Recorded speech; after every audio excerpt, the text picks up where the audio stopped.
கோயிலுக்கு போறதுல ஒரே இங்க பாரு போட்டுறாங்க பாப்பா போட்டுறாங்க. லூஸா இல்லையாங்கக்கா? கரெக்டா இருக்குப்பா. இப்படிதான் போடணும் குழந்தைக்கு. லூஸா இருந்தா கைண்டு போயிருங்களப்பா. ரொம்ப டைட்டா போடக்கூடாது. தியா கூட கரெக்டா இருக்கு, இவளுக்கு இப்போ லூஸா இருக்குன்னு நினைக்கிறேன். கொஞ்சம் இதா போட்டு விடுவேன். அதுலாம் காய்ச்சி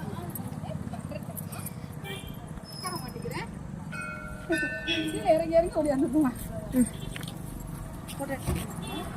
வீடியோ தானே. வீடியோ போட்டேன். ஷேர் பண்ணி விட்டுருங்க. இந்த புள்ள காசு போடுறதுங்க.